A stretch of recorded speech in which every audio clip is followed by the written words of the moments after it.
That drag is actually pretty nice.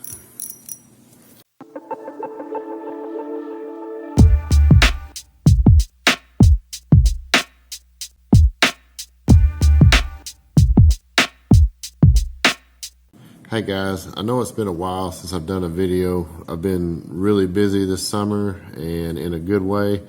I just haven't had time to do anything lately. But I recently picked up this Aria 20a by Okuma. It's a very inexpensive reel, and it actually has some pretty good specs on it for the price you pay. And what I wanted to do was take a look at a lower end product from Okuma. I've never used any of their products before, but I'm a pretty firm believer that if the company puts out their lower end products and they put out a good quality product at an inexpensive price, that says a lot about their brand. I've had this reel in my hand. I've actually taken it apart, and I think it's a good reel. I think for the price you pay, you're getting a pretty good bargain. Now, this isn't going to be their top of the line reel or anything like that. To me, if a company's putting out a good low end product, you can expect a lot out of their high end products as well. And I would possibly like to try to do a review on some higher end Okuma products at some point in the future as well. I was just going to go over some of the specs on this. It's a one bearing reel.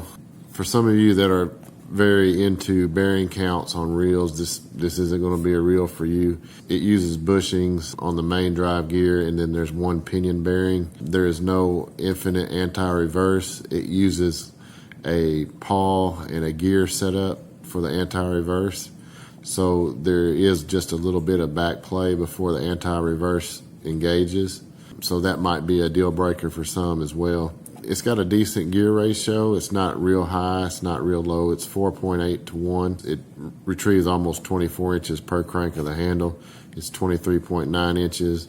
The weight of the reel is great. It's a 6.5 ounce reel, and the maximum drag is pretty impressive at 11.9 pounds. That's a lot for an ultralight reel. And as you can see here, it holds 280 yards of 2-pound test, 140 yards of 4-pound test, and 110 yards of 6-pound test. And those numbers would be for monofilament, of course. So this is a low-end reel in their product line. But let's take a look and see what the reel looks like here. And again, I've already unboxed this. I've actually had the reel apart, and I decided it'd be worth doing a review on because at this price point, I paid under $13 for this reel, and Amazon and Walmart.com both are selling this reel for under $13 right now. So that's not a lot of money, and it's not a high-end reel, of course, at that price point, but it is a good quality reel, and I think it should hold up pretty well too, based off of what I've seen. It should hold up pretty well for most people. Just in the box, there's a registration card and the warranty information. There is a parts list and a parts diagram, which is nice. Being the type of person that works on their own equipment and fishing reels included in that, I always like to see a parts list and an exploded parts diagram. Now, this isn't going to be a real free spinning reel because of the lack of bearings in it. And the bushings, to me, look like nylon bushings if I was going to take a guess. They're fairly tight tolerance, so there is some resistance when you're reeling in on this reel. Because of that, it doesn't spin real freely like a lot of the high bearing count reels do. If you've got one or two bearings on the pinion gear and then bearings on both sides of the drive gear, of course it's going to turn a little more freely. This reel has a nice drag on it. It's very smooth. I've got it set pretty low right now, but I'm going to show you what that looks like first.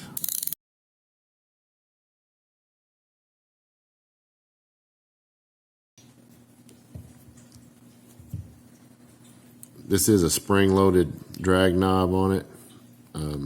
It's fairly thin, not real heavy made, but at this price point, that's to be expected. And I can actually get this clip out with my fingernail here and show you a very simple and still very effective kind of an old school drag setup here that's still used all the time. There's just a single metal plate. That's one of the drag washers, and then the drag washer that does all the work is this oiled felt drag washer.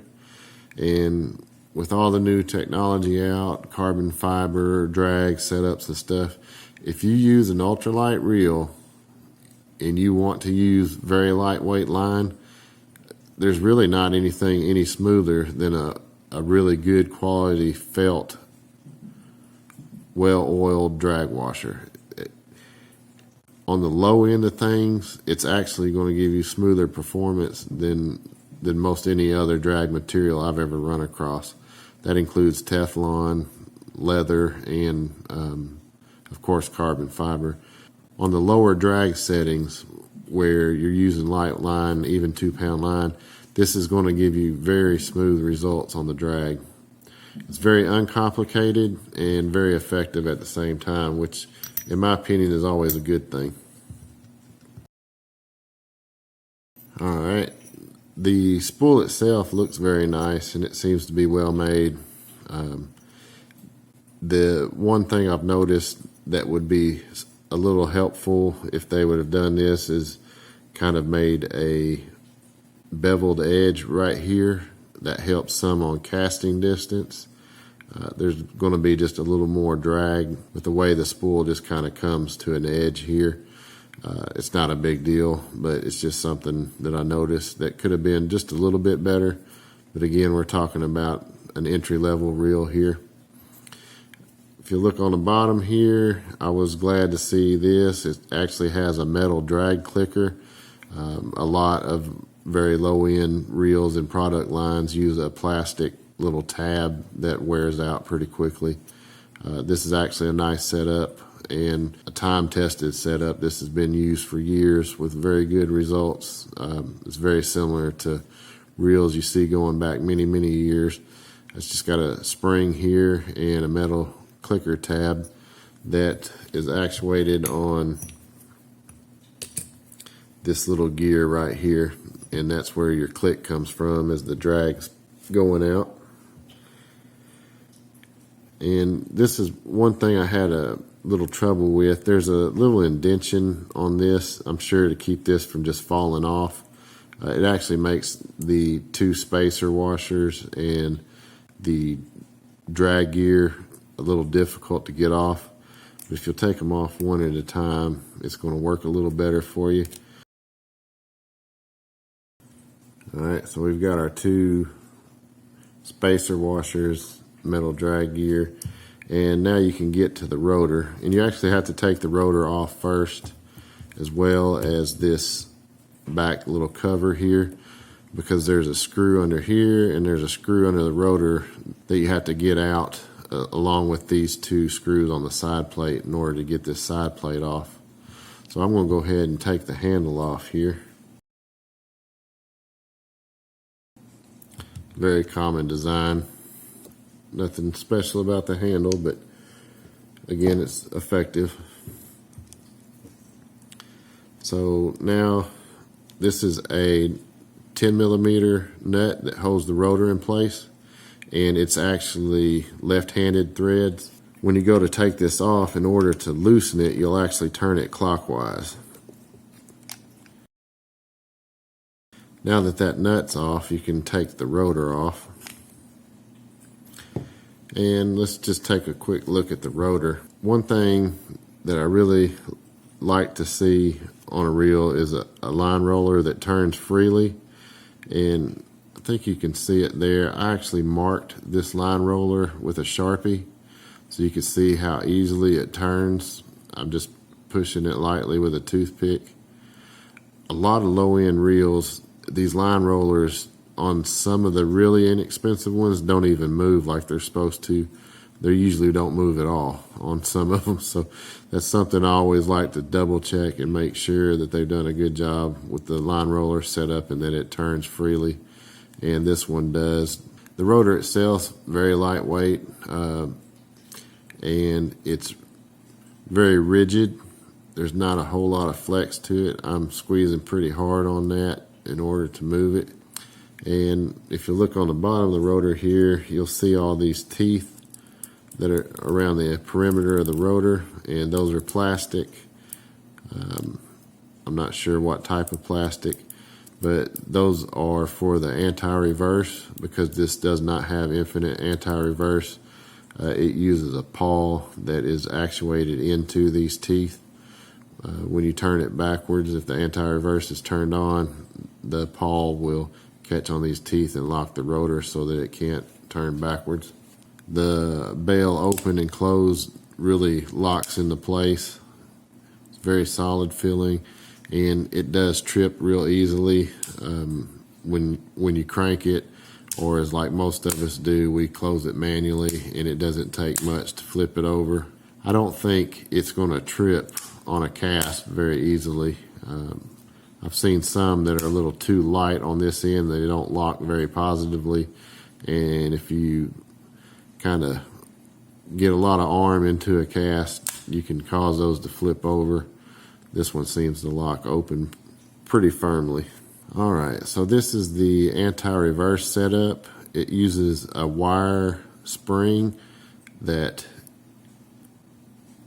goes around this little spacer here, and that what that does is allow you to have a silent anti-reverse. So the anti-reverse lever is here.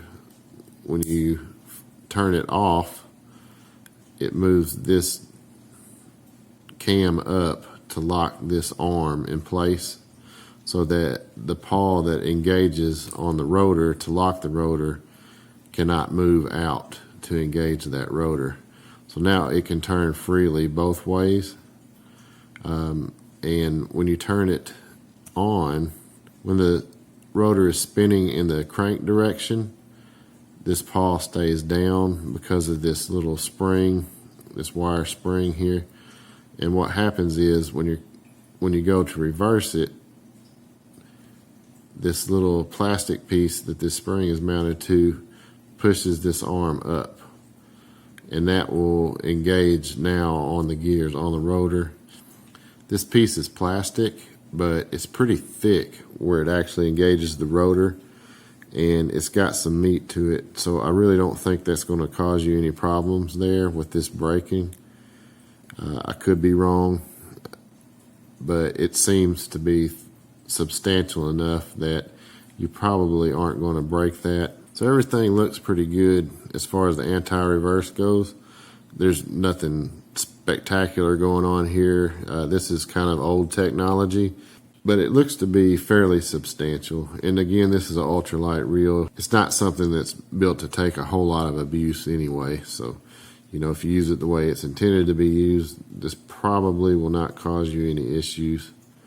But this might be a weak point on the reel, possibly. I will find out. I'm going to use this reel quite a bit, hopefully. I've got a rod that was actually a vertical jigging rod for crappie that I'm going to modify the rod in order to use it as a casting rod.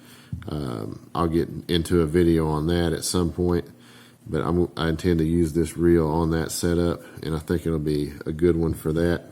So now I'm just going to pull the side plate off, and we'll take a look at the internals. So there's the side plate, and this bushing stayed on the gear there. That will actually drop into place here. I'm just going to go ahead and put it there. And on the drive gear itself, is that just one spacer there that acts as a shim. What these little shims do is help get the right depth on the gears where they mesh up with the pinion gear to help reduce some of the feedback from the gears through the handle. And this reel does have some gear feedback through the handle. It's not anything major, but I notice it.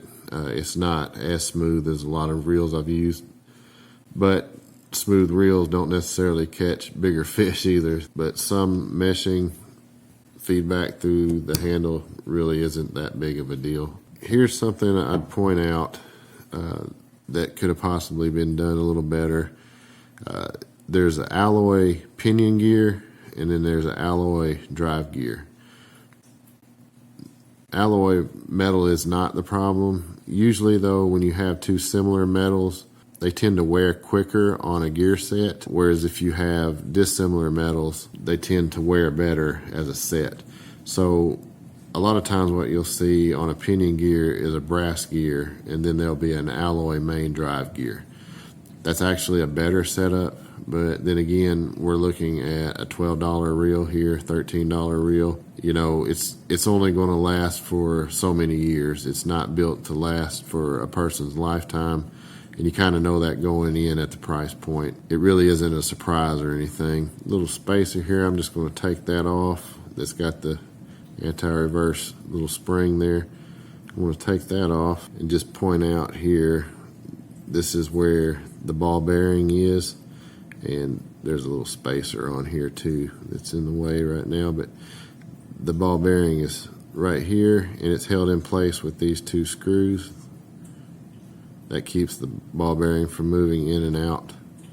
And on this pinion gear, there is a protrusion that runs into this plastic here, so it is supported somewhat. It's supported by plastic. There's no metal bushings in there or metal bearings of any sort on this back end.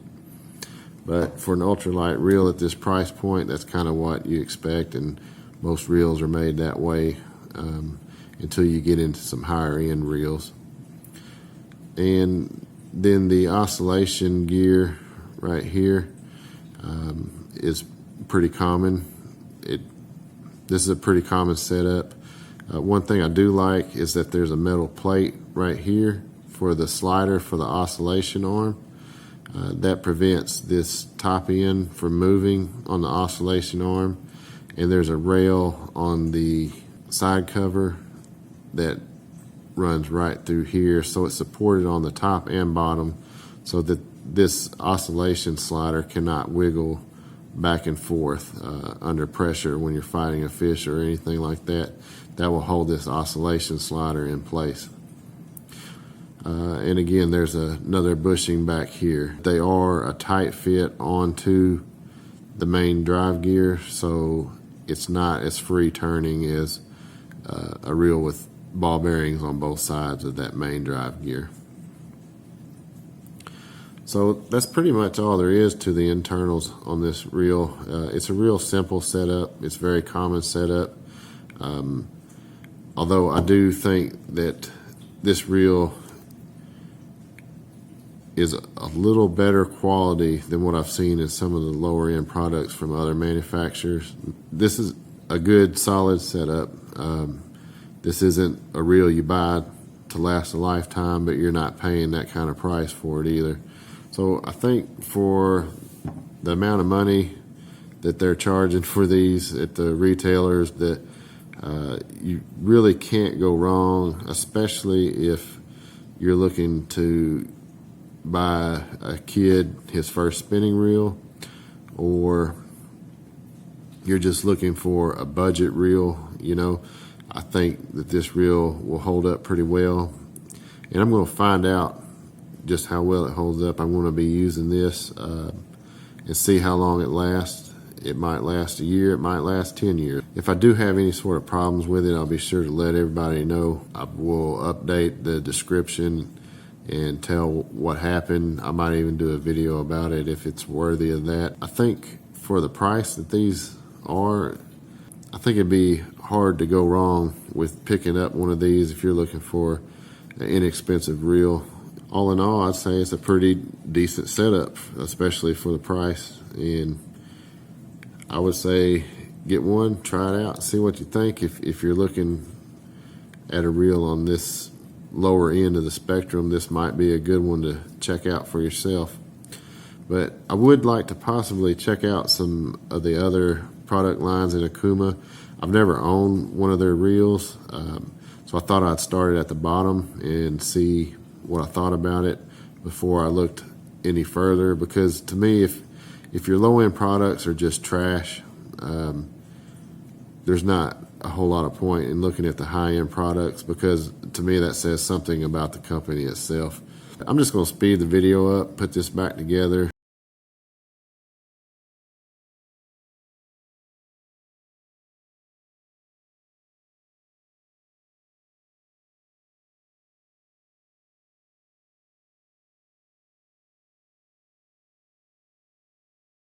Smooth cranking, just a little bit of gear feedback, nothing major.